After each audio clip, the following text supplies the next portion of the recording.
Hello friends, today we are discussing the issue of GST, which stands for Goods and Service Tax, and the entire country is now budged with this new term GST, which in fact began a journey since long, about now 7-8 years now almost, but we are hoping that in the coming fiscal year we will see the full-fledged implementation of the GST. Before we begin, I want to give you a brief overview of the GST.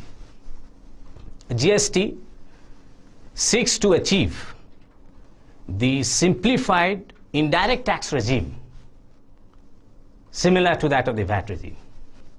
Now we all know how VAT regime is operating and what is its scheme all about, and how the taxes are being levied, collected, and how the cascading effect has been removed, if not completely, but at least avoided to a great extent. Well, the only difference between the GST and the VAT regime is that while the GST covers both the goods and services, the VAT regime covers only the goods, that too in the excise sector and in the sale of goods and services. So this is the only distinction between the GST and the VAT regime. And now GST regime, which is about to see the light of the day, is the only distinction with that of the VAT regime. But GST seeks to avoid the tax on tax cascading effect. One of the major reasons why the GST is being touted as one of the best regime and is rather needed for an economy to integrate itself to a global economy and bring about competitiveness, also bring about the clarity of the incidence of tax, the amount of the liability towards the tax, is in fact the cascading effect. The idea is to avoid the tax on tax effect, a cascading effect. As we know, in India, the tax is imposed with respect to that of every actions, whether it is sale, whether it is manufacture, whether it is consumption, and when at any point in time tax is levied, demanded and collected by the taxing authorities, it taxes on the basis of the value of that particular product then, and which includes the tax on the inputs. Only two regimes which is operational as of today, that is the VAT in the excise regime and the VAT in the sales tax regime, which seeks to avoid this phenomenon, tax on tax, which is in fact is a capitalization of the tax, and it is regarded as the illegal, unconstitutional. A citizen can be taxed by the state on the amount of the goods, but is not expected to pay tax on the tax components of the value of the goods and services. That is how the tax on tax cascading effect needs to be removed, and that is the one of the prime objective of the GST. The third, why we saw a delayed implementation, in fact it is not implemented as yet, why we saw a delayed application and implementation of the GST regime, it's only because of the federal structure that we are into. Your friends, my friends, you would be knowing that India is a federal state, and the 7th schedule of the Constitution of India, which covers 3 lists. One is the state list, which is list number 2, the central list, list 1, and the concurrent list. Both the state and the central government and the state government, they have a power to levy tax under the Constitution, with respect to the categories of actions listed in list 1, list 2 and list 3. Since taxing is a mechanism by which the central government and the state government enjoys their autonomy to finance their administrative expenses as well as the state's expenses, sovereign expenses, it is both the central government and state government always are interested, rather not forego their right to levy, legislate and impose tax. Now when this is the friction between the central power to levy tax and the central power to levy tax and the demand from the consumer, demand from the economy, demand from the international community to have a uniform tax regime is coming completely in direct conflict to each other. And precisely this reason has delayed it inordinately. But the benefit is aplenty. Who are the beneficiaries of this particular regime? Certainly the consumer, who will have a definite tax imposition, lesser tax burden, lesser harassment, and then the better tax management planning, and the tax administration cost also gets reduced. These are the benefits which it comes to that of the consumer. And when it comes to the administrator, yes, the entire GST regime is rested on the technology. And we are able to find this legislation getting operationalized only because of the fact of availability of the technology to integrate two different authorities, taxing authorities, that's the state and the center. And this is going to be the game changer in days and years to come on account of its incidence of burden on the consumer, on account of the evaluating the GDP of the country, because as we know, GDP is the cumulative addition of that of the consumer goods and services. And these components of the GDP, which added to evaluate the GDP, comprises of the tax on tax, and therefore at many times many of the economists feel a value shown on the basis of the value of the goods and services as a reflection of the GST is overstated on account of the tax on tax components, the cascading effect. And this is precisely, as I told you, that one of the reasons why the GST is regarded as also having its impact on the economy. And this could only be possible because of the technology.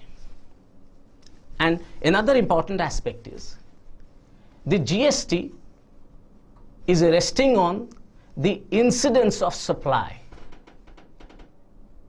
This GST, a tax, goods and service tax, is leviable and imposed only on the incidence of tax, and therefore the GST is a link to that of the place and time of supply, which is yet not defined under the constitutional amendment that has been brought in as a midway path between the central and state government's friction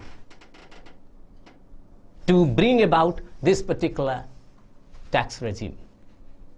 And the idea behind this particular tax regime is, notwithstanding there are two taxing authorities, one at the state level and one at the central level, with respect to different nature of the transaction, the integration has been done in such a manner that the consumer would be completely insulated from this.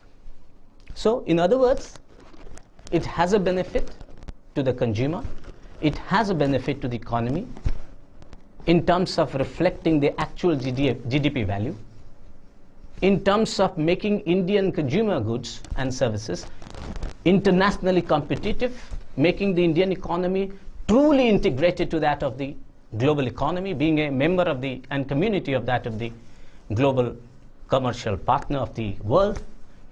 And these aspects will go a long way to ensure that what we are looking at, an efficient and effective, lesser administrative cost environment in taxing regime, will be a game changer for the Indian economy. Now that comes to a broader overview. My friends, one thing we should note, because of this federal structure, we are unable to get an ideal GST tax regime. Why? To achieve an ideal GST regime, we need to have only one taxing authorities. But because the both central government and the state government will have power to tax for the purpose of their tax autonomy, and the fact that the Constitution provides that power to these governments to levy, legislate, and demand tax, these autonomies always has its own friction with that of the demand of the market forces, which wants a transparent, unifocal, one-layered, lesser-pointed taxing regime, not a multi-point, multi-layered, and multi-level, and multi-category taxing systems. A same product, when passes through from one person to the another, it passes through different phases of the different categories, different phases of the taxes, whether it is sales tax, customs, excise, entry tax, entertainment tax. There are numerous number of all these taxes. Now, since we have to address the issue of the federal requirements and taxing autonomies of the states and the center, a middle path was arrived at through a constitutional amendment, whereby a modified version of the GST was given to us now. Yes, the constitutional amendment of the GST brought into the Constitution has passed through the Lok Sabha as we speak, and yet to get the consent and assent of the Rajya Sabha. This is the first step. Once it becomes the constitutional amendment through the Rajya Sabha's assent and then the President's assent, it will then go to that of the model law for the different states. Because under this constitutional amendment, both the center and the state government are equally given the power to that of the legislate and levy GST. While the central government has been empowered exclusively to legislate and levy tax on interstate trade and commerce of GST, which is called the integrated GST, the state government is empowered to levy, legislate, and impose GST for the intrastate transactions. And the transactions is resting on the expression supply. Unlike, as you all know, that in the manufacturing sector, the excise duty was levied. When we transact through international transactions, sale and purchase, that is through exports and imports, the customs duties are levied. Similarly, when it comes to the provision of services, that is levied through the service tax. And for the sale and purchase, the action of sale and purchase, the sales tax are levied. The interstate sale and purchase of the goods are levied through central sales tax, whereas for the intrastate sale and purchase, the VAT, respective state governments' VAT, value-added taxes, are levied. Now all these multi-category, multi-point and multi-layered taxing systems will be subsumed to that of only one category, one level, one layered taxing system, that is GST. And with a phased manner, the improvements will be carried out. And it is achieved only through the technology, and the entire GST system will be integrated through a single software management system, by which all the operators would be registered and their account will be maintained like a bank account, because this would enable that at every transaction of supply, either of the goods or services, there will be one category of taxes levied for the purposes of, levied to the extent of that addition happens, and which means they will calculate the total value on the date of the transaction of supply, and then that amount would be debited from your account, a centrally maintained account, through your unique registration number, and then the taxes levied and collected on the inputs of that particular goods will be debited to that. So that is how a debit credit system would operate automatically with every transaction, depending upon your returns filed with that of the authorities. And that is a very efficient and effective mechanism is provided, with a lesser administrative cost when it comes to that of the management of this taxing system at the consumer level as well as the administration level. That will reduce the cost for the government and also reduce the administrative cost for the consumer and the trader. And that is how these are the benefits which will accrue. In order to avoid the friction arising out of the federal structure of our country, the constitutional amendment brought out a very significant development, a constitution body that is called the GST Council, Goods and Services Tax Council. And this is the council which is given the mandate as per the amendment to the constitution to recommend for the purpose of principles of levy, what will be the model law, what will be the places of incidence, what will be the exempted category, how far the benefits and the apportionment of the taxes that is levied and collected would be distributed, what would be the formula. All these teething issues would be decided by the GST Council. And there will be lesser friction on this, because the GST Council is nothing but a composition of that of the representative of all the states and the center. That means for the first time a federal structure has been devised to deal with that of the taxing system by contribution as a participatory process for the entire country's government.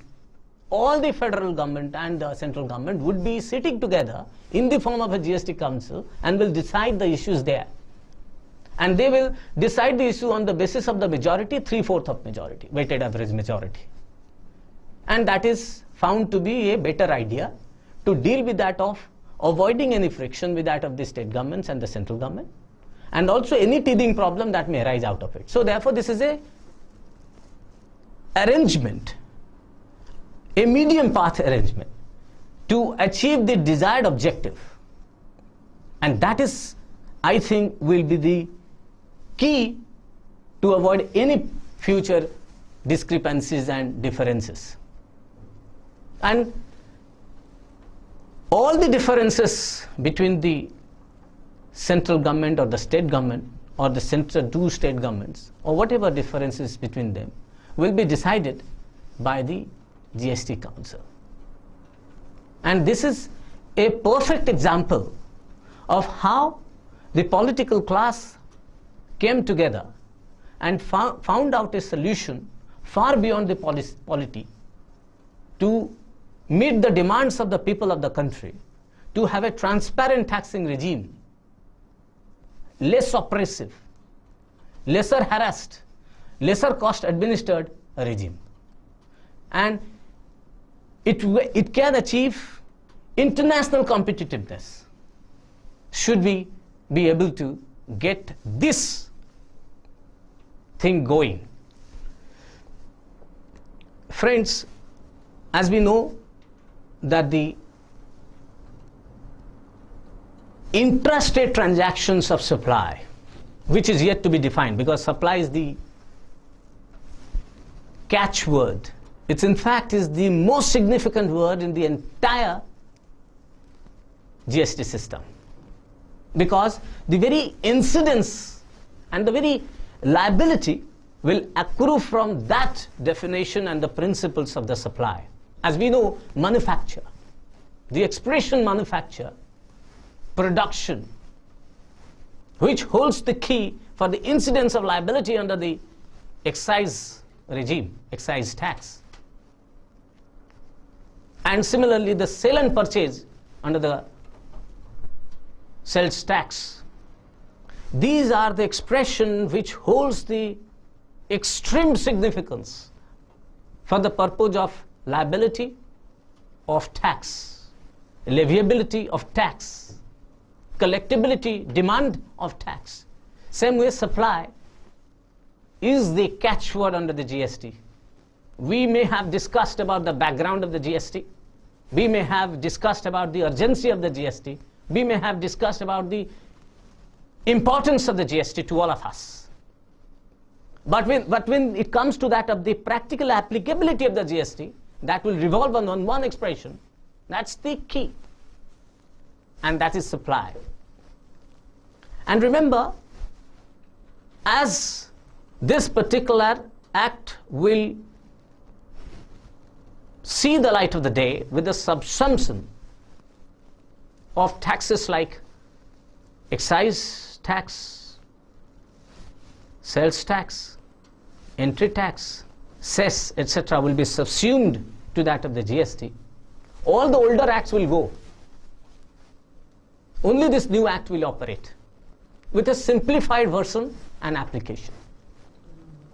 And that is where ultimately the benefit lies. And that is only on one expression. It covers all the goods and services. And the desire for GST is also occasioned from the fact that it's a technology which brought in the component of the service as one of the major contributory to revenue generation of the government. The IT sector. There are different service sectors which are mostly now relied and rested on the technology. We developed the technology. The service components, in 1950, it was only the manufacturer which was actually holding the fort for the government to generate revenue. And now service component has grown up and is growing in an exponential growth rate. And that gave rise to that of the service regime. And service regime led to the service tax, which came in the year 1994 Finance Act. And now we are transitioning ourselves to that of the GST, combining the goods and services into it. Even if there are different taxing authorities, one for the interstate transactions, the central government is levying the tax.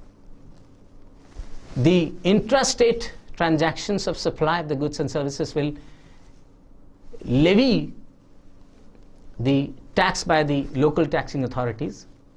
All these things the consumer will be completely insulated from their actions or inactions.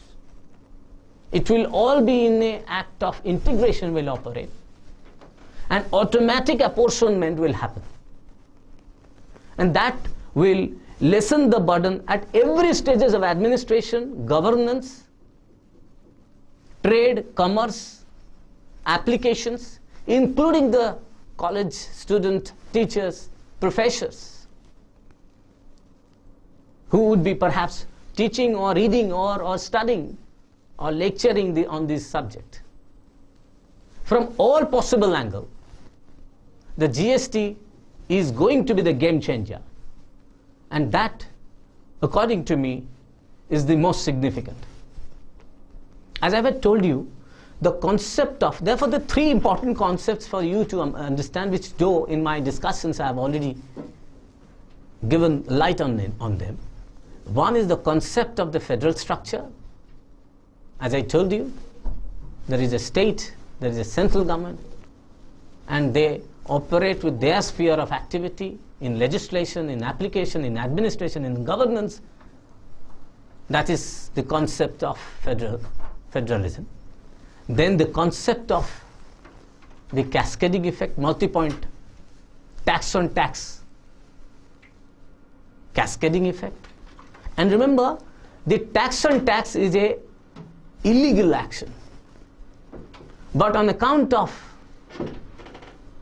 the inability of the taxing authorities to deal on the same in the existing regulatory environment, it was to be imposed, and it is indeed imposed, even though it is unconstitutional. And that is an area which sought to be achieved through this amendment, proposed constitutional amendment, which has already been passed by the Lok Sabha. And the third concept is the concepts of supply. And the principles of law pertaining to that of the supply will come from as a recommendation from the GST Council.